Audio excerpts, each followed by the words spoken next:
ओम नमो भगवते वासुदेवाय। ओम नमो भगवते वासुदेवाय। ओम नमो भगवते वासुदेवाय। नारायणं नमस्कृत्यं नरं चैव नरोत्तमं देवीं सरस्वतीं व्यासं ततो जयमुदीरयेत्।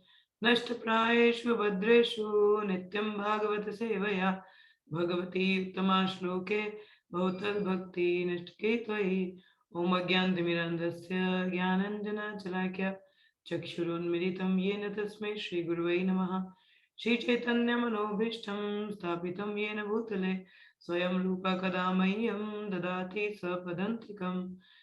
वंशकल्पतरुभ्यश्च कृपा सिन्धुभ्येव च पतितनां पावनेभ्यो वैष्णवेभ्यो नमो नमः। जय श्री कृष्ण चैतन्य प्रभु नित्यानंद श्री अद्वैत गदाधर श्रीवासदि गौर भक्तवृंद। हरे कृष्ण कृष्ण कृष्ण हरे हरे, हरे राम राम राम हरे हरे।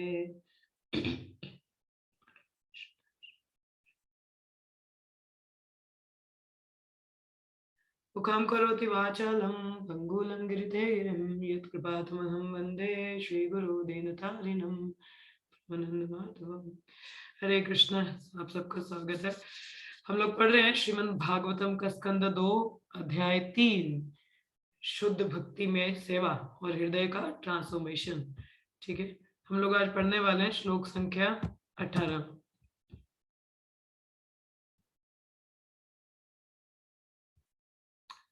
तारवा किं न जीवन्ति भ्रष्टा किं न सुसन्ति उता न खदन्ति न मेहन्ति किं ग्रामे पशवो परे।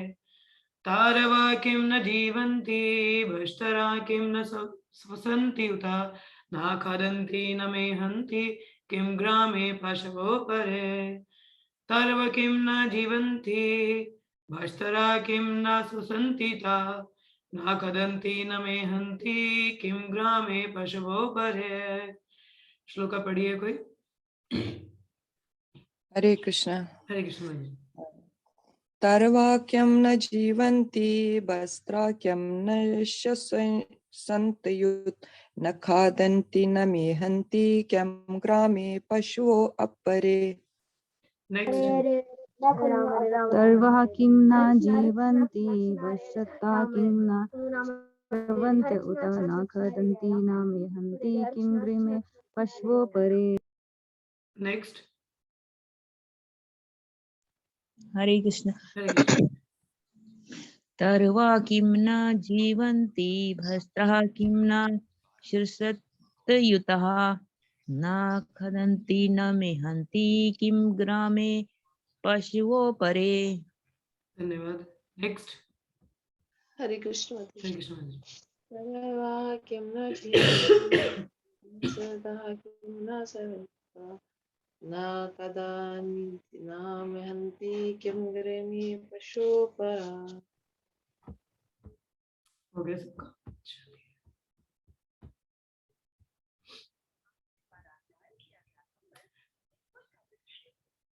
अभी हम लोगों ने पढ़ा था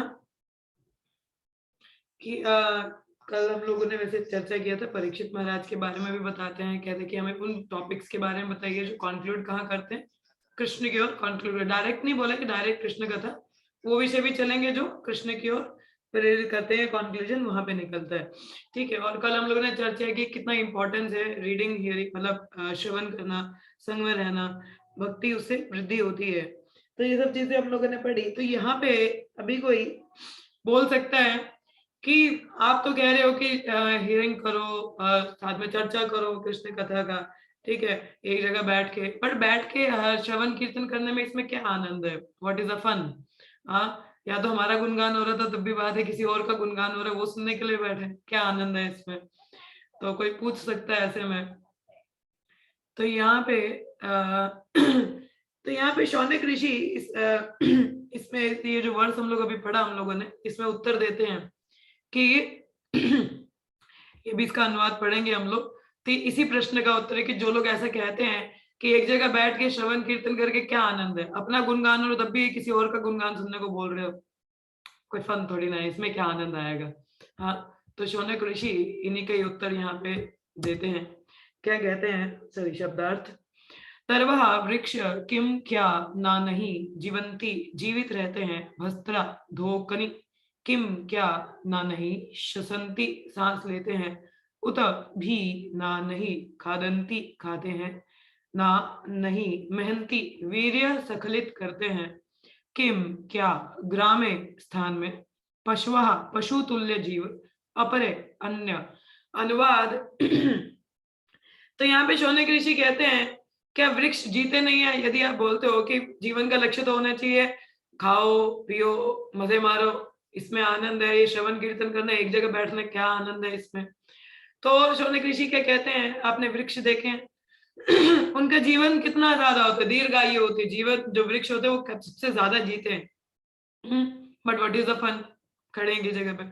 दूसरा कोई कहे कि मतलब ज्यादा लंबा आयु होना चाहिए सांस लेने में, तो आपने देखा होगा जैसे यहाँ पे बोला क्या लोहार की धोकनी सांस नहीं देती। लोहार की धोकनी का अर्थ है बेल ऑफ ब्लैक स्मिथ अंग्रेजी में कहते हैं। जैसे हम लोग चूल्हा आपने देखा होगा, चूल्हे में हम लोग जब आग जैसे चूल्हे पे हम लोग चपाती बनाते हैं तो उसको एक फूक वाला होता है ना, फूक मारते हैं तो वो आग ज्यादा होती है। तो वैसे एक आर्टिफिशियली होता है, उसको पंप कहते हैं, ऐसे पंप देना हो तो हवा ज्यादा निकलती है, उससे वो अग्नि जो है मतलब ज्यादा लग जाती है लकड़ी। हमने कहा ऐसे फूक मतलब हवा हम अपने भी फूक मारते हैं ताकि लकड़ियों में आग लगे। तो वैसा एक तो वो ऐसे रॉड से भी हम लोग यूज करते थे घर पे। यहाँ जो ब्लैक स्मिथ होते हैं, जो लोहार है वो बड़ा सा वो ऐसा वो उसके तो फूक मारने से क्या होगा, ऐसा एक छोटा सा पंप आता है, उसको ऐसा करने से हवा ज्यादा निकलती है। तो यहाँ पे शौनक ऋषि कह रहे हैं तो वो तो ज्यादा बेहतर है हम लोगों से, मतलब उसके लोहार की धुकनी। फिर कह रहे हैं कि हमारे चारों ओर क्या पशुगण भोजन नहीं करते। अगर भोजन की बात करें, खाना चाहिए, यही जीवन का आनंद है, तो हाथी तो कितना खाता है, हाथी बहुत ज्यादा खाता है, मगर क्या लाभ है उसका भी। तो कई लोग कहते हैं कि वीर्यपात नहीं करते, मतलब मैथुन, ठीक है, मैथुन में सेक्स लाइफ जिसको कहते हैं। तो इस मामले में तो कबूतर बड़े तेज है, कबूतर एक क्षण में कोई 100 बार मैथुन कर लेते हैं, तो उनका वो तो हम हमारी से भी कैपेसिटी उनकी बहुत ज्यादा है। मगर ऐसे जीवन का क्या लाभ है? तो ये तर्क यहाँ पे शौनक ऋषि दे रहे हैं। क्या आप बोल रहे कि खाना पीना, हाँ, ईट ड्रिंक एंड बी मैरी, आप बोल रहे कि ऐसा जीवन जीना चाहिए, परंतु वृक्ष देख लीजिए, फिर वृक्ष का ज्यादा लंबा जीवन है, लोहार की धोकनी ज्यादा सांस ले सकती है। हाँ, तो पशुगण है वो हमसे ज्यादा खाने और मैथुन में हमसे ज्यादा बेहतर है। तो जैसे उदाहरण दिया जाता है कबूतर का। तो तात्पर्य प्रपद यही बता रहे हैं, क्या कहते हैं कि आधुनिक युग का भौतिकतावादी व्यक्ति तर्क करेगा कि जीवन या इसका कोई भी अंश अध्यात्म विद्या या धर्मशास्त्र विषय जिज्ञासा के लिए नहीं है। कोई बोल सकते इसके लिए थोड़ा ना बना है, खाने पीने के लिए बना, आनंद लेने के लिए आगे बैठ रहे, एक जगह बैठ के कथा सुनते रहो, कोई आनंद नहीं है। तो यहाँ पे बता रहे हैं जीवन तो अधिकाधिक काल तक खाने पीने संभोग करने, मौज मस्ती करने और आनंद लूटने के लिए लोग बोलते ना ऐसा। तो आधुनिक व्यक्ति भौतिक विज्ञान की उन्नति के द्वारा सदा सदा के लिए जीवित रहना चाहता है। अधिकतम अवधि तथा जीवन को दीर्घ बनाने के लिए अनेक मूर्खतापूर्ण सिद्धांत हैं, किंतु श्रीमद् भागवत आगाह करती है कि यह जीवन केवल आर्थिक विकास या खाने पीने मौज उड़ाने के भोगवादी दर्शन के लिए अथवा भौतिकतावादी विज्ञान के विकास के लिए नहीं मिला है। जीवन तो एकमात्र तपस्या के लिए है, शुद्धि के लिए मिला है, जिससे मनुष्य इस जीवन के अंत होने पर शाश्वत जीवन में प्रवेश कर सकता है। देखिए, अगर जीवन खाने पीने सोने के लिए है तो जानवर उस मामले में ज्यादा बेहतर है। तो फिर आप लोग जानवर का स्पीशी ले लीजिए rather than being in human form, क्योंकि मनुष्य जीवन जो है वो तपो दिव्यम, तपस्या के लिए बना है ताकि उसका शुद्धिकरण हो सके और वो भागवत धाम जा सके। अगर सिर्फ एंजॉय करना है तो उस वो, क्योंकि जानवर जुनी में ज्यादा कैपेसिटी है ना, जैसे बोला मैथुन का ही है तो पिजन है जो कबूतर है वो ज्यादा मैथुन करते हैं। ठीक है, खाने की बात है तो हाथी बन जाओ, सोने का है तो भालू बन जाओ, वृक्ष बन जाओ, इतना ही ज्यादा आयु चाहिए तो that is more. Human being में इतना नहीं है ना, इतना कैपेसिटी नहीं है अपन लोगों का। तो मगर जो मनुष्य जीवन है वो केवल तपस्या के लिए है, ठीक है, इंद्र तृप्ति के लिए नहीं बना है। तो यहाँ पे वो बताते हैं, कहते हैं कि वृक्ष से को ज्यादा लंबा जीता भी तो क्या है, खड़ा ही तो है। हाथी भी खा खा के तो क्या ही उखाड़ लिया उसने, हाँ, तो कबूतर भी मैथुन करके क्या ही निकाल रहा है, nothing, just enjoying, wasting the time. हाँ, तो भौतिकतावादी इस जीवन को अधिक से अधिक दीर्घ बनाना चाहते हैं, तो जानवर बनना चाहते हैं। मतलब जानवर का ऐसा जीवन है ना, कुछ वो जानवरों को कोई लेना देना नहीं है रिलीजियस प्रिंसिपल से कि क्या धर्म है क्या क्या है, उनको कोई लेना देना नहीं होता। धर्मेण विना पशु भी समान। क्या कहा जाता है कि धर्म के बिना, धर्म के विहीन जो जीवन होता है वो एक पशु के समान है ना, धर्मेण विना पशु के समान। अब पशु है लंबी आयु है, मैथुन अच्छा कर सकता है, खा अच्छा सकता है, कहीं पे भी बड़ा मजे मार रहा है, उसको कोई दिक्कत नहीं है। अगर ऐसा ही, और ये मनुष्य भी तो वही कर रहे हैं ना, ऐसा ही जीवन बिताने का, लंबी आयु होनी चाहिए, कोई करेगा क्या, बूढ़ा हो जाएगा। ऐसे ही जीवन निकलेगा, व्हाट इज द फन। तो अगर जानवरों की तरह ही जीना तो फिर जानवर ही बनो ना, why to be into human form of life, फिर मनुष्य जीवन में आए क्यों। ठीक है, ये तो खैर हमारे कर्म में हम आ गए तो अच्छे से यूटिलाइज करो, इट इज मेंट फॉर तपो दिव्यम। तो क्या कहते हैं कि वे इसी जीवन में अधिकतम सुख चाहते हैं, क्योंकि वे अंतिम रूप से सोचने की मृत्यु के बाद जीवन नहीं होता। तो लोग क्या बोलते हैं, 4 दिन की चांदनी, आगे का किसने देखा। हम बोलते हैं भाई आगे का भी कुछ सोच लो। अरे आगे किसने देखा है, यही जीवन है, इसी में जीने दो भाई। आगे फिर नर्क में जाओगे तो पता चलेगा, है ना, ऐसे तो पता नहीं चलेगा। वही जो 3rd क्लास पर्सन होता है ना, एक व्यक्ति होता है, 1st class understanding is by hearing, श्रवण किया समझ गए, हाँ नहीं गलत होता है, ठीक है। 2nd क्लास होता है देख के सीखेगा। अच्छा, उसको चोर को बोला जाता है ना, जैसे हमें बताया जाता है चोरी नहीं करनी है, ठीक है, तो सिखाया जाता है चोरी नहीं करना चाहिए। सामने वाला बोलता है कि समझदार होगा वो समझ जाएगा, हाँ ठीक है चोरी नहीं करनी। अब जो कम समझदार है वो पहले किसी को देखेगा, किसी ने चोरी की, उसको पुलिस लेके जाए, भाई देख उसने चोरी की, तो पुलिस की, अच्छा हाँ ठीक है नहीं करनी चाहिए। 3rd क्लास होते हैं, करेंगे, एक्सपीरियंस करेंगे, फिर सीखेंगे कि नहीं पहले मैं देख ही लेता हूँ होता क्या है, चोरी कर लेते हैं, पुलिस के डंडे खाएंगे, फिर हो जाएगा हाँ नहीं करनी चाहिए थी। बेटर अंडरस्टैंड कि ह्यूमन फॉर्म मिला है, क्यों आप दोबारा उसको अनुभव करना, अगला जन्म नहीं होता भाई, अनुभव करके सीखोगे। बेटर लिसन, शास्त्र क्या कहते हैं उसको सुनिए और समझ जाइए, इसको 1st क्लास अंडरस्टैंडिंग कहते हैं, ठीक है। तो जैसे बोला यहाँ पे कि इसी जीवन में अधिकतम सुख चाहते हैं लोग, हाँ चाहते हैं यहीं पे, मृत्यु के बाद तो कुछ है नहीं, अभी आनंद लूट लो। हाँ, तो जीव की शाश्वतता तथा भौतिक जगत में आवरण के परिवर्तन के विषय में अज्ञानता ने आधुनिक मानव समाज की संरचना में उत्पात मचा रखा है। कहने का अर्थ है कि ह्यूमन बीइंग को इतना पता ही नहीं है कि हम आत्मा है, और आत्मा कभी मरती नहीं है। हाँ, वो तो नित्य शाश्वत है। अब आत्मा मरती नहीं है तो मतलब आप इतने प्रयास क्यों कर रहे हो शरीर को जिंदा रखने के लिए। वो तो वही ना, एक्सटर्नल कपड़ों को पूरा प्रेस करके अच्छे से संभाल के रखने वाली बात होगी, मगर टिकेंगे कहाँ, खत्म होंगे ना कभी। मगर मनुष्य को क्योंकि आत्मा का ये शाश्वत ज्ञान नहीं पता है, जिसकी वजह से वो अज्ञानतावश इसी इंद्रिय भोग में लगे रहते हैं। तो फलस्वरूप अनेक समस्याएं आ गई हैं, कई समस्याएं हैं जिन्हें आधुनिकृत मनुष्य की विविध योजनाओं ने द्विगुणित कर दिया है। अर्थात खैर इतना हिंदी मुझे भी समझ नहीं आ रहा, बट इसका अर्थ यहाँ पे ये बताया हुआ है कि क्योंकि हम अज्ञानता में ना, तो कहते हैं material problem, material solution leads to another problem. भौतिक समस्या है, उसको सॉल्व करने के लिए हम एक और भौतिक तरीका ही अपनाते हैं और उससे एक और प्रॉब्लम क्रिएट होती है। फॉर एग्जाम्पल यातायात की बात की जाए कि हम चाहते थे कि जल्दी से हम कहीं पहुंच सके, सड़कों का निर्माण हुआ, ठीक है। अब सड़कों के निर्माण में क्या चीज कमी हुई, वृक्ष काट दिए गए, नेचुरल इन्वायरमेंट पल्यूट हुआ, एक प्रॉब्लम सॉल्व हुई तो दूसरी क्रिएट होगी ना, एनवायरमेंट प्रॉब्लम आ गया, ग्लोबल वार्मिंग प्रॉब्लम रेज हुआ। तो ये भौतिक तरीका है, कोई फायदा नहीं हुआ उसका। तो आगे ही जैसे बोला है, अब लोगों ने बोला कि इजी कम्युनिकेशन के लिए मोबाइल बनाया, तरंगे ये बनी है, या ये कम्युनिकेशन के लिए कि इजीली कोई कहीं पे भी है तो बात होती है, मगर कॉन्सिक्वेंसेस कितने हैं। इंटरनेट दिया गया 4G 5G, हाँ 4G का स्पीड है, ठीक है, तो इतना इंटरनेट स्पीड है, बट द पीपल, और अगर आपको बताऊं सबसे ज्यादा इंटरनेट यूजर हमारे भारत में ही है, और सबसे ज्यादा जो पॉर्न साइट्स हैं वो सबसे ज्यादा देखी भी हमारे भारत में ही जाती है, मतलब जो गंदी साइट्स होती हैं।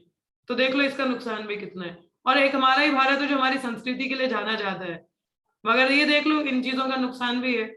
तो सबसे ज्यादा दुर्गति भी अपने भारतीयों की ही है, मतलब हमें कहना नहीं चाहिए मगर ये बहुत दुर्भाग्य की बात है कि क्या है, भारत भूमि होइले जन्म कर ले सार्थका, कि भारत भूमि में जन्म लेने को अपना जीवन सार्थक करना चाहिए, मगर इधर तो सार्थक क्या, लोगों को शर्म आती है अपनी संस्कृति के बारे में बात करते हुए। People are very ashamed of talking about their संस्कृति, अपने कल्चर की बात करते हुए। ये आधुनिकता ने ये इतना बेड़ा गर्क कर रखा है भारतीयों का, ये किन्हीं का भी खैर तो पूरी दुनिया का ही बेड़ा गर्क है, मगर भारतीयों का कुछ ज्यादा ही हो रखा है। तो इतना वेस्टर्नाइज होने के चक्कर में अपना जो रूट है उनको भूल चुके हैं वो लोग, और जिसके कारण कई समस्याएं आप देख ही रहे हैं, सोशल कितना समस्या है यंगस्टर्स के साथ में, देयर आर मेनी प्रॉब्लम्स। हाँ, तो समाज की समस्याओं को हल करने की योजनाओं ने इन कठिनाइयों को और भी भड़का दिया है। तो आप देखिए, जो मनुष्य ये कहता है ईट ड्रिंक एंड बी मैरी, उनको ये पढ़ना चाहिए कि देखो इससे समस्याएं कितनी है। हाँ, ये नहीं कि हम श्रवण कीर्तन कर ले, आनंद का अनुभव करें, नहीं, ऐसे जीने तो समस्याएं भी देख लीजिए। यदि ये मान भी लिया जाए कि मनुष्य की आयु बढ़कर 100 वर्ष से भी ऊपर हो जाए, तो जरूरी नहीं है कि मानव सभ्यता का विकास होगा। हाँ, अब आयु 100 वर्ष भी हो जाए तो क्या कर लोगे उसका? What is the fun? क्या उखाड़ लोगे आप? कितना ही विकास करोगे, तब भी इंद्रिय तृप्ति में ही लगोगे ना, और ज्यादा समस्याएं करोगे। तो भागवत का कथन है कि कुछ वृक्ष सैकड़ों हजार वर्षों तक जीवित रहते हैं। वृंदावन में एक इमली का वृक्ष है, जो इमली तलाई, अगर आपने देखी, हम जगह में गए थे अभी वृंदावन जब गए थे, तो जो वहां पर भगवान श्री कृष्ण के समय में स्थित बताया जाता है, वो अभी तक है। इतना पुराना पेड़ है वहां पे। हाँ, तो कलकत्ते के वानस्पतिक उद्यान में एक बरगद का वृक्ष है जो 500 वर्षों से भी पुराना कहा जाता है, और विशंभर में ऐसे अनेक वृक्ष हैं। तो मतलब कई वृक्ष हैं, इनकी आयु बहुत ज्यादा है, ठीक है, मगर इतनी लंबी आयु का कोई मतलब नहीं। आप देखें दूसरी ओर हमारे शंकराचार्य, ठीक है, जिन्होंने खैर मायावाद का प्रचार किया, 32 वर्ष का आयु था। चैतन्य महाप्रभु 48 वर्ष का, मगर क्या नहीं करके गए? what the benefit they have done in a very short time, कि इतने कम समय में इतने लोगों को एक भागवत मार्ग दिखा के गए, उनका भला करके गए। तो talk about real life of अपना जो मनुष्य जीवन का लक्ष्य, उसके बारे में बता के गए। चैतन्य महाप्रभु है 500 वर्ष पहले, मगर उनका जीवन अवधि कितना था? 48 ईयर्स, 48 साल, ठीक है। तो उस अवधि में ही संकीर्तन पूरा भारतवर्ष में फैला दिया उन्होंने, और ऐसी धरोहर छोड़ के कि अभी तक संकीर्तन चल रहा है, लोगों का भला हो रहा है ना। ऐसी आयु का फायदा है, मगर उस आयु का कोई लाभ नहीं है, जो अपना तो लाभ होगा नहीं, दूसरे का भी हम किसी का लाभ कर नहीं सकते। तो there is no fun of the long age. जैसे कहते हैं ना, बड़ा हुआ तो क्या हुआ, जैसे पेड़ खजूर, पंथी को छाया फल लगे अति दूर। सो वही बात आ गई, अगर वृक्ष बड़ा भी है तो व्हाट इज द फन?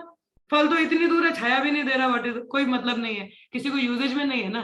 तो उसी प्रकार से लंबी आयु का भी कोई फायदा नहीं है जब तक उसको प्रॉपर यूटिलाइज नहीं कर रहे हो।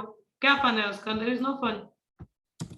सिमिलरली वही यहाँ पे बता रहे हैं। तो क्या इसका अर्थ यह हुआ कि उपयुक्त वृक्षों का दीर्घ जीवन शंकर या चैतन्य से अधिक महत्वपूर्ण है? नो। क्या वृक्षों का इतना लंबी आयु ज्यादा महत्वपूर्ण है क्या शंकराचार्य चैतन्य महाप्रभु से? नहीं, बिना आध्यात्मिक महत्व के दीर्घ जीवन की अधिक महत्वपूर्ण नहीं होता। They are simply dead bodies. जो मनुष्य जीवन अध्यात्म में नहीं होता, वो चलते फिरते ज़ोंबीज होते हैं। ज़ोंबी मतलब डेड बॉडीज, चलती फिरती मुर्दा मुर्दा मुर्दा इंसान उसको कहेंगे हम। जीवन नहीं है ना, जीवन केवल अध्यात्म से आता है। तो मनुष्य संदेह कर सकता है कि वृक्ष इसलिए जीवित है क्योंकि वे श्वास नहीं लेते, किंतु आधुनिक विज्ञानियों ने यथा बॉस ने बताया कि पेड़ पौधों में भी जीवन है, कि बोले कई बार क्या पता ऐसे जी रहे हो, नहीं, उनमें भी सांस है। भागवत का कहना है कि लुहार की धोखनी जैसी श्वास लेती है, किंतु इसका अर्थ ये नहीं है कि धोखनी में प्राण है। धोखनी मतलब आपको बताया मैंने, वो पंप जिससे ना हवा निकलती है और अग्नि ज्यादा हम लोग लगा सकते हैं।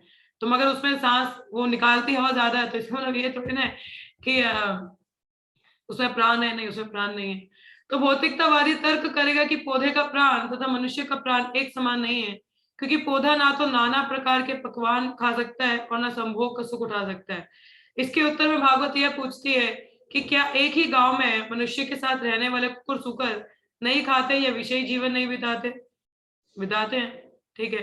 तो जैसे कोई बोल सकते हैं कि वृक्षों का तो क्या है, इतना थोड़ी ना है, उनका ठीक है, खड़े ही तो है, मगर देखो हमारे साथ जो जानवर है वो भी ऐसे जीवन जी रहे हैं। श्रीमद् भागवत में अन्य पशुओं का जो विशेष उल्लेख हुआ है, उसका अर्थ यह है कि जो पुरुष केवल खाने, श्वास लेने तथा संभोग करने के पार्श्विक जीवन को कुछ बेहतर बनाने में लगे रहते हैं, वह मनुष्य के रूप में पशु होते हैं, जिनको कहते हैं द्विपदा पशु। रॉयल सूट बूट पहने मगर कार्य केवल जानवरों वाले ही है। आपने सिर्फ कपड़े पहन रखे हैं, आप घर में रहते हैं, मगर कार्य सारे आपके जानवरों जैसे ही हैं, तो आप द्विपदा पशु हैं। जो मनुष्य अध्यात्म की ओर नहीं बढ़ता है वो केवल जानवर ही है, ठीक है। तो आपने देखा ही आजकल सिर्फ जानवर ही दुर्गति मचाते हैं ना, जानवरों को समझ नहीं होती। तो समाज में ये जो दुर्घटनाएं होती हैं, इतना पाप फैला हुआ है, तो ये जानवर वाले मनोवृत्ति वाले मनुष्य ही हैं, वो जानवर ही है ना, मनुष्य थोड़ी ना है। तो बेहतर दिखने वाले इस प्रकार के पशुओं का समाज दुखी मानवता को कभी लाभ नहीं पहुंचा सकता। तो ऐसे जो जिनका सोच ही जीवन ही ऐसा पशुओं समान है, वो एक समाज में क्या लाभ करेंगे? कुछ भी लाभ नहीं पहुंचा सकते वो, क्योंकि एक पशु दूसरे पशु को हानि तो पहुंचा सकता है, किंतु कोई विरला ही लाभ पहुंचा सकता है। एक जानवर दूसरे को हानि पहुंचा सकता है। अब किसी की मदद करते जानवरों में ऐसा नहीं है, मतलब बोले कि बहुत अच्छा आदमी, हम तो काम करेंगे लोगों की भलाई के लिए। जानवरों का ऐसा नहीं है, उनका प्रकृति के अनुसार ही उनका स्वभाव ऐसा होता है, खाना पीना सोना, बच्चे पैदा करना, मैथुन करना, यही उनका जीवन होता है प्रकृति के अनुसार, क्योंकि उनके लिए प्रिस्क्राइब ड्यूटीज नहीं है ना। So that is animal life. अगर मनुष्य के जीवन भी सिर्फ इन्हीं 4 कार्यों के अधीन इर्द गिर्द घूमता है, तो वो भी कोई लाभ नहीं है उसका। They are simply animals. अब आप ही सोच लीजिए, हमें एनिमल्स बन के रहना है और we want to utilize this human form of life. मानुष्य जीवन पाइया राधा कृष्ण न भजिया, जानिया सुनिया विष खाइनु। नरोत्तम दास ठाकुर क्या कहते हैं? हरि हरि विफल है जन्म गवाइनु, मानुष्य जन्म पाइया राधा कृष्ण न भजिया, जानिया सुनिया विष खाइनु। कि मनुष्य जीवन पाके भी राधा कृष्ण का भजन नहीं किया तो जानबूझ के विष पीने के समान है वो। जानबूझ के विष ही तो पी रहे ना, ड्रिंकिंग पॉइजन नोइंगली। या अपना wasting your human form of life uselessly and drinking poison knowingly, जानबूझ के विष पीने की बात है वो। क्योंकि देखिए पिछले श्लोकों में हमने चर्चा किया था कि थोड़ा सा भक्ति किया हो व्यर्थ नहीं जाता है, इसलिए साधु संघ की बात हुई, हरि कीर्तन की बात हुई, हरि कथा की बात हुई, कि उससे अगर कोई जैसे नारद मुनि जैसा भी, अगर हम नित्य सिद्ध नहीं है तो हम साधना करते हुए भी सिद्धि प्राप्त कर सकते हैं। जैसे नारद मुनि का उदाहरण हम लोगों ने पढ़ा कि नारद मुनि सिर्फ केवल चतुर्मास के दौरान महाभागवतों के संग में आए, उनको सेवा करने का मौका मिला और साधना करके नित्य सिद्ध भगवान के पार्षद है। नारद मुनि से ग्रेट हमारे ब्रह्मा जी के व्यास देव जी के स्पिरिचुअल मास्टर है, ठीक है, जिन्होंने हमें ये भागवतम दिया है। तो इज अ ग्रेट पर्सनैलिटी, साधना करके लाभ मिल गया उनको। अब हम भी नित्य सिद्ध तो नहीं है ना, अब बोले कि हम पहले से ही मुक्त आत्मा है, नहीं है, मुक्त आत्मा पहले से नहीं है, मगर प्रपद हमको भी डिस्करेज नहीं कर रहे हैं। ये नहीं कह रहे कि नहीं आप लोग का जीवन सुधर नहीं सकता है। ही सेइंग आपका भी जीवन सुधर सकता है हरि कथा हरि कीर्तन से, साधु संग से। और किसी ने अगर थोड़ा सा भी अपना डिवोशनल अकाउंट खोल दिया है ना, जैसे हमने पिछले श्लोक में पढ़ा कि सूर्य के उदय होने पे और अस्त होने पे आयु क्या है, क्षीण होती रहती है, खत्म होती रहती है, मगर भक्तों के केस में ऐसा नहीं है। उसका अर्थ यही था कि अगर आपका एक अकाउंट खुल जाता है ना भक्ति का, तो दैट इज परमानेंट। तो जब तक आप शुद्ध भक्ति बनोगे वो अकाउंट चलता रहता है आपके साथ, वो खत्म नहीं होता है। तो that means every time you have the opportunity to take Krishna consciousness, आपके पास लाभ। यस नटाली माता, you want to say something?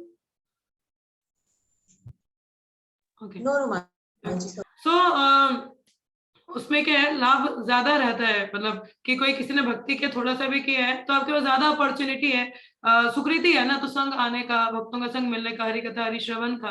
तो वो अर्थ होता है उसका कि सूर्य के उदय और से कि कोई भक्ति में है तो वो खत्म नहीं हो रहा, परमानेंट अकाउंट है तो आपका चलेगा ही। जब तक भक्त नहीं बनोगे still you will find lots of opportunity to be in Krishna consciousness, आपको मौका मिलता जाएगा। मगर जो लोग बोलते हैं अरे हरि कथा हरि कीर्तन किसी का क्या सुनना, अपना गुणगान कि ईट ड्रिंक एंड बी मैरी, तो पशु के जीवन के सिवाय और कैसा कुछ भी नहीं है, तो उसको कोई भी लाभ नहीं है। मनुष्य जीवन मिलके भी, अभी आपने देखा होगा कई वो एप्स आती हैं जिसमें इंसान कभी कभी फोटो आपका होता है, सामने ऐसे कुत्ता बन रहा है, बिल्ली बन रहा है, क्योंकि लोगों की मेंटेलिटी वैसी ना जानवर बनने की, वैसे एप्स भी वैसी बनाई है कि वो फोटो आपका खींचते हैं वैसे कुत्ते बिल्लियों वाला बनता है, वो जीभ निकल रही है, कान लगे हुए हैं, तो जानवर ही है, जानवरों जैसी ऐप तो बनाएगा वो कि जहां से फोटो भी आएगा तो वो कुत्ते बिल्ली जैसा दिखता है वो, और लोग बड़े मजे से उसको खिंचाते हैं और स्टेटस डाले होते हैं। भाई वही जानवर, तो जानवर वाले फोटो ही डालोगे, मनुष्य वाले फोटो तो नहीं डालेगा। I don't know what is the app, क्या कहते हैं उसको, मुझे नहीं पता है, मगर ऐसा वो फिल्टर होते हैं कुछ, है ना, फोटोग्राफ्स खींचते हैं तो उसमें किसी में कान बन रहे हैं, किसी में जीभ निकल रही है बाहर, तो है ही जानवर वाली मेंटेलिटी है। तो फिर काम भी वैसे ही करने, व्यर्थता वाले, और जीवन मनुष्य भी बड़ा आनंद लेता है उसमें, फोटो खिंचा रहे, देखो जानवरों जैसे दिख रहे हैं, कोई जानवर, तो फिर जानवर जैसे दिखने की जरूरत क्या है, you want to become animal. So वही बताया जाता है। सो जानबूझ के विष नहीं पीना है हम लोगों को, ठीक है। We have to understand the importance of human life. तो यहाँ अगले श्लोक में और यहाँ पे बताते हैं, क्या बता रहे हैं, ये बहुत इंपॉर्टेंट श्लोक है ये वाले। क्या कहते हैं, शवीड़ा वराह श्लोकेरे संस्तुतः पुरुषा पशु नायत कर्ण पथोपेतो जातु नाम गदाग्रज। कुत्तों, सूकरों, ऊंटों तथा गधों जैसे पुरुष ना पुरुषों की प्रशंसा करते हैं, जो समस्त बुराइयों से उद्धार करने वाले भगवान श्री कृष्ण की दिव्य लीलाओं का कभी भी श्रवण नहीं करते। क्या लिखा है, कुत्ते, सूकर, सुअर, ऊंट, गधे जैसे पुरुष उन पुरुषों की प्रशंसा करते हैं। अब देखिए, अगर वोटिंग हो रहा हो, सपोज आपने नेता चुनना हो, तो जनता किस नेता को चुनेगी, अपने जैसे वाले को, जिसका उसको लाभ हो। अब कुत्ता होगा तो एक कुत्ते को ही चुनेगा, ठीक है। एक सुअर होगा तो सुअर को ही चुनेगा, गधा होगा तो गधे को चुनेगा, ऊंट होगा तो ऊंट को चुनेगा, मतलब अपने जैसा ही चुनता है। तो जो लीडर होते हैं ना, तो क्योंकि मनुष्य ऐसा चाहते हैं कि उनके वो भी इंद्र जप्ति करना चाहते हैं, तो लीडर भी वैसे चुन लेते हैं।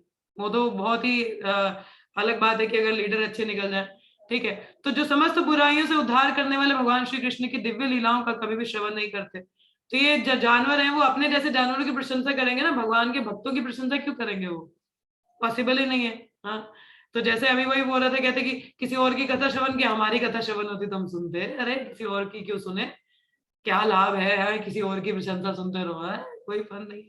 पीपल से दीज आर द मूर्ख पीपल। हाँ, मूर्ख लोग रहते हैं, अज्ञानी लोग होते हैं ऐसे। तो तात्पर्य में क्या बताते हैं, कहते जन सामान्य को यदि जीवन के उच्चतर आध्यात्मिक मूल्यों के विषय में सुव्यवस्थित रूप से शिक्षा नहीं दी जाती, तो पशुओं से ज्यादा अच्छे नहीं है। और इस श्लोक में उनकी समता कुत्तों, शुक्रों, ऊंटों तथा गधों से की गई है। तो ऐसे जो पुरुष होते हैं वो कैसे हैं, गधे, कुत्ते, सूरों से कम नहीं होते, क्योंकि वो भगवान की प्रशंसा नहीं सुनना चाहते। मनुष्य का तो जीवन वो जी नहीं रहे हैं ही गधे कुत्ते, मगर उनको बोलो ना गधे कुत्ते हो, तो उनको बड़ी जल्दी वो होता है, मिर्ची लग जाती है। अरे हमें गधा कुत्ता बोल रहे हो, भाई जीवन तो वैसे ही है। जैसे आपको पिछले दिनों उदाहरण एक दिया था कि एक बहुत बड़ा अमीर व्यक्ति श्रील प्रभुपाद जी के समक्ष आता है, कहता है प्रभुपाद मेरा इतना अच्छा प्रॉपर्टी है, बिजनेस है, देखो मैं कितना हटा कटा हूँ, क्या जरूरत है आपके अध्यात्म को अपनाने की। हाँ, आनंद तो मैं ले ही रहा हूँ जीवन का। तो प्रभुपाद ने सीधा ही बोला, देखो स्ट्रेट फॉरवर्ड, प्रभुपाद ने क्या बोला, तुमने सुअर को देखा है, वो भी हट्टा कट्टा है, खाता पीता है, उसको क्या कमी है। कहते कुछ भी नहीं। तो कहते तुम्हें क्या कमी है, कुछ भी नहीं, तो तुम भी वही हो। तुम्हें और सुअर में क्या अंतर है। हाँ, तो वह कहते उस अंतर को अगर स्टेब्लिश करना है तो आपको भगवत भक्ति करनी चाहिए, नहीं तो आप में और उस सुअर में कोई अंतर नहीं। तो सीधा सीधा इनडायरेक्टली प्रबंध ने उसको सुअर बोला। हम लोग ऐसा नहीं कर सकते। आप भी किसी और को बोल नहीं देना। मगर आई थिंक आज का सेशन रिकॉर्ड ही नहीं हुआ। खैर, तो क्या होता है उसमें, कृष्णा या तो जानवर गंध खाते हैं ना, उनसे उनका शरीर बना होता है। अब वही गंध आ गया फूड चेन, अगर आप लोगों ने पढ़ा हो साइंस में, तो क्या होता है, एक जीव दूसरे को खाता है, दूसरे तीसरे को खाता है।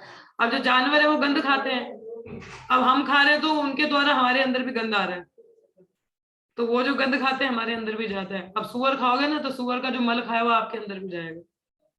कई लोग मीट खाते हैं ना सुअर का, हाँ, खैर मुसलमान नहीं खाते, बाकी हमारे पॉक कहते हैं ना, पॉक, तो वो खाते हैं, तो वो गंध खाते हैं, हमारे अंदर भी जाता है, तो वही खाना चाहते हैं हम लोग, उससे प्रोटीन मिलेगा हमको।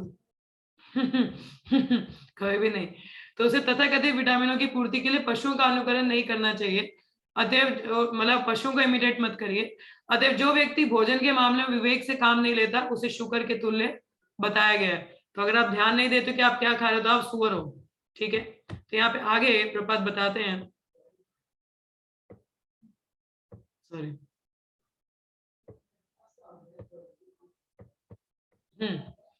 तो सुअर के साथ कंपैरिजन ऐसा किया जाता है यहाँ पे, ठीक है। तो आगे आता है ऊंट। ऊंट का उदाहरण दिया है ना, तो ऊंट ऐसा पशु है, देखिए ऊंट क्या करता है, वो कंटीली झाड़ियां खाता है, जिससे क्या होता है, उसकी जीभ कटती है, उससे खून निकलता है, और उसको भी मिक्स होके वो खा रहा होता है, उसको बड़ा स्वाद आता है। तो जो भौतिकवादी है, जीवन कांटों से भरा हुआ है, अतः मनुष्य को चाहिए कि वैदिक अनुष्ठानों की संस्तुता विधि के अनुसार जीवन यापन करे, जिससे बुरे से बुरे सौदे भी सर्वोत्तम लाभ लिया जा सके।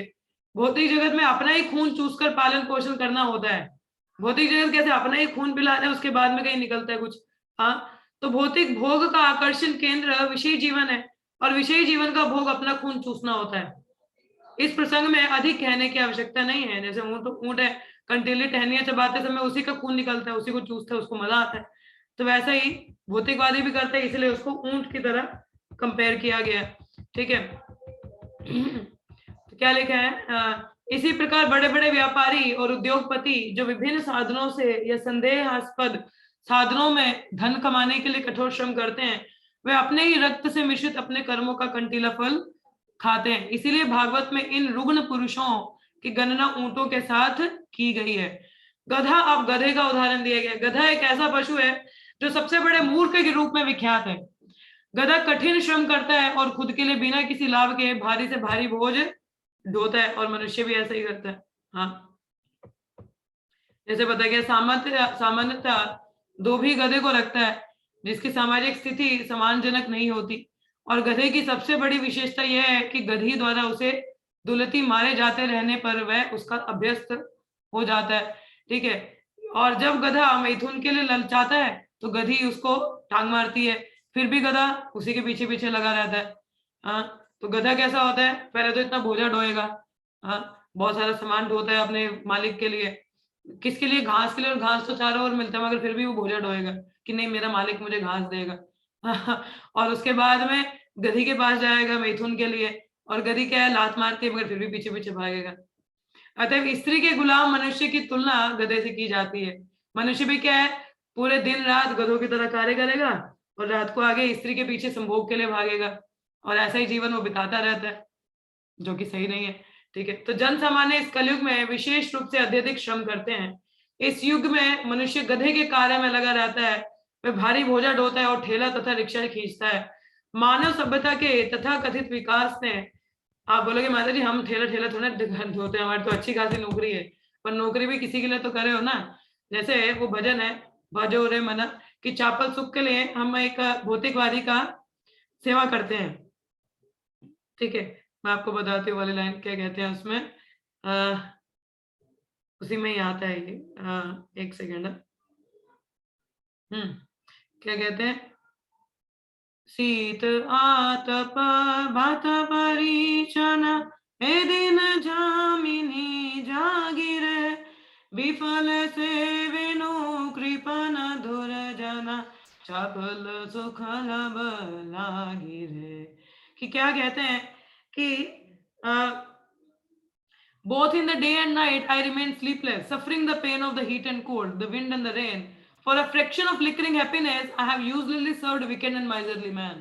कि क्या कह रहे हैं, दिनों रात नींद नहीं आती है, ऐसा जीवन व्यतीत हो रहा है, दुखों से कष्ट है, सर्दी सह रहा हूँ, गर्मी सह रहा हूँ, और थोड़े से सुख के लिए भौतिक जगत के एक विकेट या माइजरली इंसान को मैं सेवा कर रहा हूँ। हम भी तो वही कर रहे हैं ना, एक भौतिकवादी की सेवा में लगे रहते हैं कि पेट पल जाएगा, मगर पेट तो आसानी से भी पाला जा सकता है, इतने कठिन श्रम की क्या आवश्यकता है। मगर मनुष्य उसी में ही आनंद लेता है।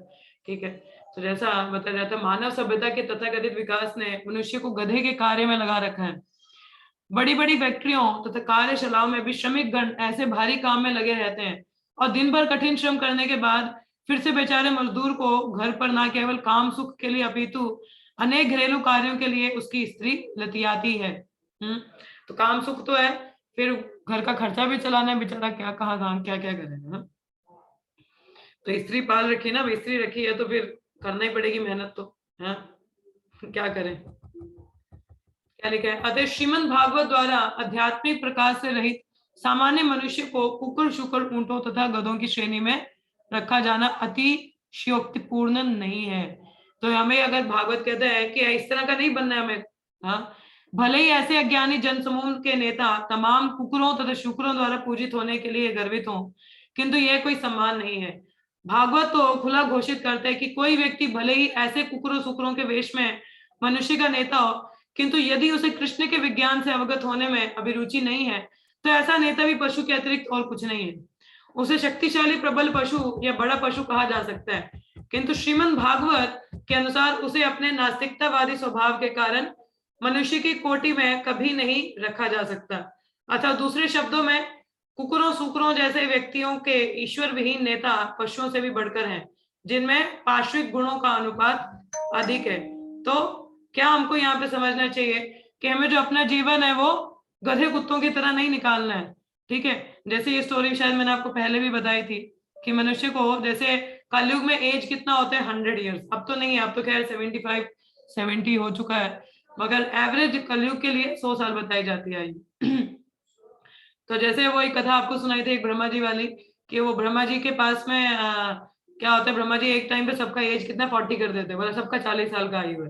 ठीक है, तो अब 40 साल का आयु तो बोला जाता है, तो सबसे ज्यादा पहले कौन भटकता है? तो सबसे पहले आता है वो,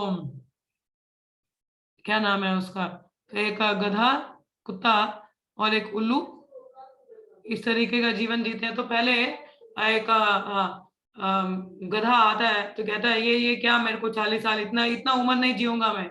हाँ, ये तो लोग मुझे इतना सामान ढोते नहीं, मेरे को नहीं ढोना है।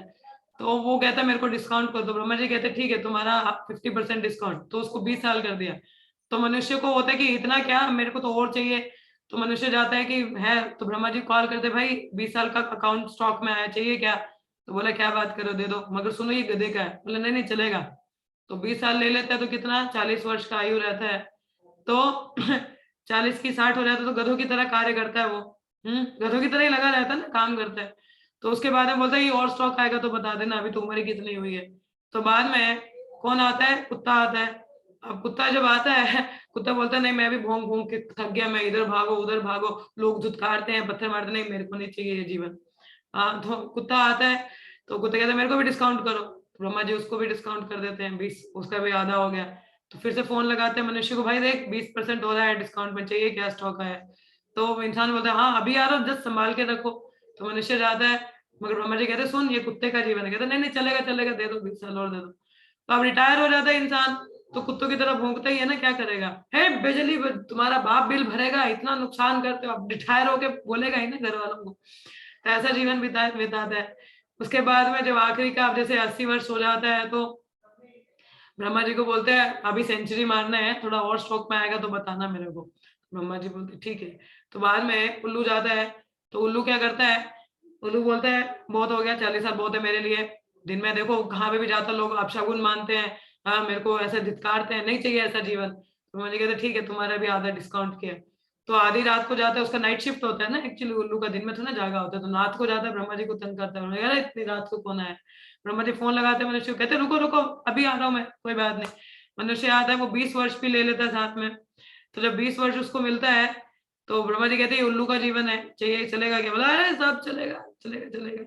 तो उल्लू का जीवन जीता है, तो मतलब अब जो बूढ़ा व्यक्ति हो चुका है ना वो, तो बूढ़ा व्यक्ति दिन को तो बेचारे थोड़े आलसी रहते हैं, मगर रात को एक्टिव हो जाते हैं। खासेंगे कुछ भी करेंगे। तो ऐसा उल्लू का जीवन, तो इस तरीके से 100 वर्ष मनुष्य इन जानवरों की तरह व्यतीत कर देता है। तो जो कि हमारा जो मनुष्य जीवन जानवरों की तरह व्यतीत करने के लिए नहीं बना है।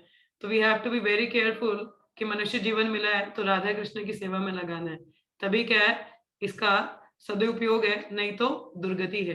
तो ये हमको यहाँ से सीखनी चाहिए कि देखो इंसान को गधा क्यों कहा गया है, कुकर सुअर क्यों कहा गया है, क्योंकि डिस्क्रिमिनेट नहीं करते हैं ना, कुछ भी खा लेते हैं, या गधों की तरह जी रहे हैं, कुत्तों की तरह जी रहे हैं, या ऊंट की तरह अपना ही खून चूस रहे हैं, मजा आ रहा है। हाँ, तो ऐसा हमको जीवन नहीं व्यतीत करना है। तो human form of life is not meant for eat drink and marry. Yes, भक्त भी ईट ड्रिंक मैरी करते हैं, मगर ईट क्या करते हैं? कृष्ण प्रसाद। ड्रिंक क्या करते हैं? हरि नाम। मैरी नाचना क्या? संकीर्तन में। तो ऐसा नाचत श्री हरि कीर्तन में, तो हमें श्री हरि कीर्तन में नाचना चाहिए, तब आनंद का अनुभव होता है।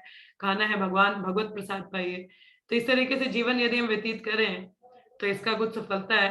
तो यही भागवत हमको वार्निंग देता है कि ऐसा जीवन हमको जानवरों की तरह नहीं जीना है। ठीक है, मनुष्य हो तो मनुष्य की तरह रहिए, जानवर मत बनिए। तो यहीं पे विराम लेंगे हम लोग, क्योंकि आगे का तात्पर्य और थोड़ा बड़ा हो जाएगा, तो फिर समय उतना है नहीं। तो अभी आप में से किसी का कोई प्रश्न हो या any realization, any question, any comments, please go ahead. Yes, सबको बोलना चाहिए। हाँ जी, कौन शुरुआत करेगा? यस डॉली माता जी। दंडवत प्रणाम माता जी। धन्यवाद माता जी। मेरा आज यही रियलाइजेशन है कि हमने आज तक, मैंने कम से कम जो भी साधना भक्ति डिवोशनल लाइफ में जो भी किया है तो वो सब सही है, मगर जो आज के वर्सेस हैं उसका मैं एक ही मेरे हिसाब से सारांश ये है कि अभी तक मैं भागवत कला से वंचित रही हूँ। ये बहुत ही अनलक है मेरे लिए, क्योंकि इतने जीवन का एक हिस्सा मैंने बिता दिया इसके बगैर। तो अब चलो जुड़ी हूँ भगवान की दया से, आपसे इतना मिल रहा है, कितना बोले, गधे की मिसाल, कबूतर की मिसाल, सर्वेंट की, डेवलपमेंट की, कितना बोले इस पर। बहुत ही अच्छे वर्सेस हैं आज, बहुत ही। इस पर मैं यही हूँ कि भागवत हमारा जीवन बनना चाहिए, इसी को अपनाना है, बस। धन्यवाद माता जी। Bhagavatam means that belongs to Bhagavan, जो भगवान को जी। बिलोंग करता है, तो भागवतम भगवान का है। हम उसका श्रवण कीर्तन करें तो हम भी भगवान के साथ जाएंगे। ठीक है, बहुत बहुत धन्यवाद माता जी आपका। तो नित्यम भागवत सेवया। ठीक है, चलिए नेक्स्ट किसकी बारी है, कौन शुरू करेगा, बोलिए। हरे कृष्णा माता जी। यस नटालिया माता जी, हरे कृष्ण।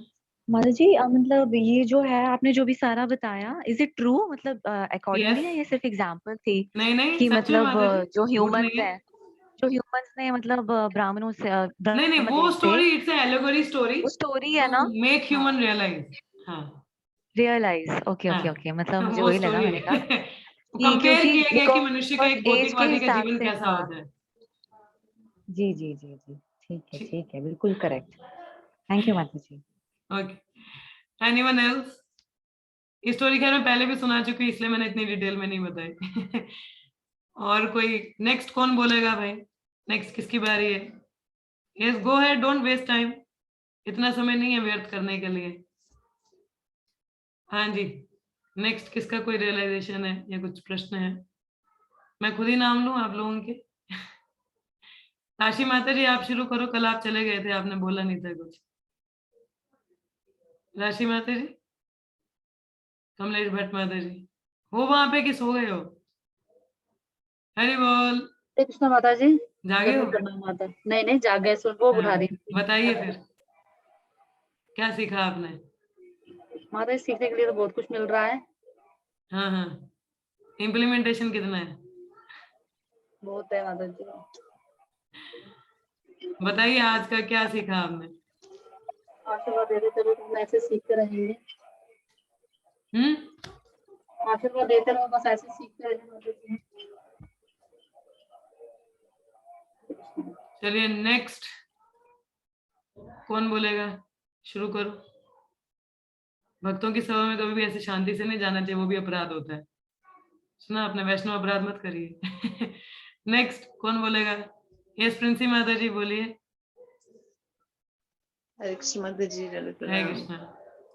जी माता जी, आज का तो सबक बस यही लिया है कि हमें भी इन कुत्तों जैसे, बिल्ली सुअर जैसे थोड़ा सा ये सोच ले, बार बार ये सोच ले, जब इनको भी नजर पड़ेंगे ना इन पे, जैसे हमारे यहाँ आती है बहुत कुत्ते, जैसे इन पे नजर पड़े बस एकदम दिमाग में आना चाहिए, नहीं नहीं मुझे नहीं ये बनना, मुझे नहीं ये बनना, मुझे मेहनत करनी है, मुझे सवेरे उठना है, भागवतम अध्ययन करना, सारे भक्तों का संग रहना है। बस जब भक्तों के संग रहेंगे, साथ साथ रहेंगे, तो थोड़ा बहुत तो कुछ ना कुछ तो बनेगा ही। हरि बोल। चलिए, अब हमेशा कुत्ते बिल्लियों को देखेंगे तो उसे याद आएगा। बिल्कुल बिल्कुल। धन्यवाद। चलिए नेक्स्ट प्रिया माता जी, go ahead, are you there or you are travelling? Hari बोल।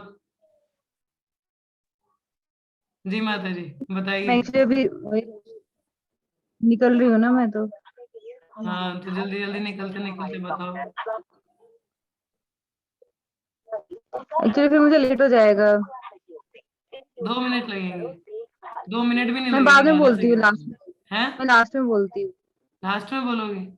आपकी मम्मा ही रह गए हैं। मैं लास्ट में बोलती हूँ। सुदर्शना माता जी गो अहेड। कल आप चले गए, आपने नहीं बोला था कल, कल छुट्टी दे दी थी आपको हमने। कहाँ गए सुदर्शना माता जी? हरि बोल। जागे हो माता जी, सो गए? सोना कहाँ है आपको पता है? ये जा रही हूँ मैं भी। हाँ तभी बोला मैंने, बोलो जल्दी जल्दी। गाड़ी में हूँ, गाड़ी। अच्छा गाड़ी में हो? हाँ अच्छा, चलो खैर दे आर ट्रेवलिंग एक्चुअली, क्योंकि मॉर्निंग टाइम होता ही वैसा है। बट खैर आज का हमें यही लर्निंग लेना चाहिए, we don't have to become animals. और जो हमारे आसपास एनिमल है, एक आपको एक अभी जैसे बुक मैराथन का टाइम ही है, तो आपको बताऊं कि पहले कलयुग के समय में यज्ञ हुआ करता था जिसको कहते हैं एनिमल सेक्रीफाइस। ठीक है, उस यज्ञ के दौरान ब्राह्मण मंत्र उच्चारण करते थे, और जो पुराने जैसे बूढ़े जानवर हो जाते थे, मंत्र उच्चारण से उनको एक नया मतलब ह्यूमन फॉर्म दे दिया जाता था यज्ञ करके। ठीक है, उसी प्रकार से वो यज्ञ हम लोग आज भी कर सकते हैं, पता है आपको। बेशक आप बोलोगे माता जी हम तो वैसे ब्राह्मण क्वालिफाइड नहीं, हमें तो मंत्र उच्चारण नहीं आते वैसे वाले। वैष्णव ज्यादा पावरफुल होते हैं, वैष्णव ब्राह्मण से उच्च होते हैं। ठीक है, तो अभी सभी डिवोटीज हैं, आप लोग भी ऐसा, आप लोगों को भी करना चाहिए संकीर्तन यज्ञ, एनिमल सेक्रीफाइस। और इसमें एनिमल कौन है, अभी पढ़ा ना हम लोगों ने, कौन से एनिमल है, जिनकी मनुष्य जैसी मनोवृत्ति है। तो ये भौतिकवादी जो ये जानवर ही है, तो इन जानवरों का यज्ञ हमें सेक्रीफाइस करना है। अब ये नहीं कि इनकी गर्दन काट देनी है, नहीं, इनका सेक्रीफाइस कैसे करना है हमें संकीर्तन यज्ञ में। कौन सा यज्ञ, संकीर्तन यज्ञ में। आहुति क्या है, आहुति देते ना स्वाहा स्वाहा, तो आहुति क्या है, अभी बुक मेरी उधर पढ़िए, आप एक पुस्तक लीजिए भगवत गीता, और जो जानवर जैसा मनुष्य दिख रहा है ना उसको आपको मनुष्य बनाना है ना, तो आहुति डालिए भगवत गीता उसके हाथ में, और करिए हरे कृष्णा कृष्ण कृष्ण हरे हरे, हरे राम राम राम हरे हरे। तो वो जो जानवर जैसा इंसान है वो मनुष्य बन जाएगा। तो ये हम लोगों को भी यज्ञ करने हैं। ठीक है, तो हमारे लिए कलयुग में क्या है, संकीर्तन यज्ञ है, तो आप सबको भी इसमें हिस्सा लेना है। पुस्तकों का वितरण करिए। आहुति क्या है, आहुति है पुस्तक और हरे कृष्ण महामंत्र उनके हाथ में पकड़ाइए, और वो जानवर इंसान भी इंसान बनेगा। ठीक है, जैसे जानवरों को इंसान बनाया जाता था, हमें भी जानवरों को इंसान बनाना है। हम भी कहीं जानवर से इंसान बन रहे हैं, तो उनको भी इंसान का बनाना है, तो ये हम सबकी जिम्मेदारी है। ठीक है, चैतन्य महाप्रभु कहते हैं कि बांटने को तो इतना कुछ है, 2 हाथों से कितना बांटूंगा, आई नीड मैन पावर। कि ये जो वृक्ष है, ये जो फल है आम के, बहुत सारे आम निकल रहे हैं, मगर 2 हाथों से कितना बांट सकता है कोई। आप लोग भी जुड़ जाइए, आप लोग भी बांटिए। तो इसलिए आप सबको हिस्सा लेना है इसमें। ठीक है, 2 हाथों से एक अकेला क्या करेगा, एकाकी आमारा नाही पाया भला, हरिनाम संकीर्तन, at my own age alone I can not do it. अकेले नहीं हो सकता, सबको जुड़ना है और इसमें हिस्सा लेना है, वितरण करना है, हरिनाम संकीर्तन करना है, प्रचार करना है। तो जो आज आप लोगों ने सुना, तो जो जानवर जैसे मनुष्य हैं उनके पास जाइए, उनको सुनाइए, उनको भगवत गीता भागवतम दीजिए। ठीक है, प्रचार करिए और पुस्तक वितरण में हिस्सा लीजिए, चाहे स्पॉन्सर करिए बुक्स को, चाहे घर पे रखिए। और भागवत जैसे मैंने ना, भागवतम दैट बिलोंग्स टू भगवान, तो भगवान की है तो घर पे लेके आओगे तो आपके घर में भगवान आएंगे। तो जिनके पास भागवतम नहीं है, डू परचेज भागवतम। ऑलरेडी आपको अभी डिस्काउंट में प्रोवाइड हो जाएगा, तो आप लोग मुझे बता दीजिए। ऑलरेडी कईयों ने नाम लिखवा दिया है, तो बाकियों के लिए भी मिल जाएगा। नडालिया माता जी, do you have Bhagavatam? No माता जी, मेरे पास भी नहीं है। तो ले लीजिए ना, आई एम प्रोवाइडिंग। ओके माता जी, ठीक है। फिर मैं आपका नाम भी लिखूंगी, हिंदी और इंग्लिश यू लाइक। हाँ माता जी, आई विल प्रेफर हिंदी, मम्मा भी पढ़ लेंगे ना फिर। ठीक है, हिंदी मेरे का मदर इन प्रेफर लॉ। रहेगा, तो हिंदी माता जी। चलिए फिर आज का यज्ञ तो पूरा हुआ हम लोगों का, तो 3 बार हरे कृष्ण महामंत्र का उच्चारण करेंगे। हरे कृष्णा कृष्ण कृष्ण हरे हरे, हरे राम राम राम हरे हरे, हरे कृष्णा कृष्ण कृष्ण हरे हरे, हरे राम राम राम हरे हरे, हरे कृष्ण कृष्ण कृष्ण हरे हरे, हरे राम राम राम हरे हरे। ग्रंथराज श्रीमद् भागवतम की जय, श्रील प्रभुपाद की जय, सभी भक्तों की जय। Thank you so much. आज आधे लोग आए नहीं है वैसे, चलो उनको हम बाद में पूछेंगे। See you all in the evening for Bhagavad Gita class. Hare Krishna, Hare Krishna, thank you, धन्यवाद माता जी।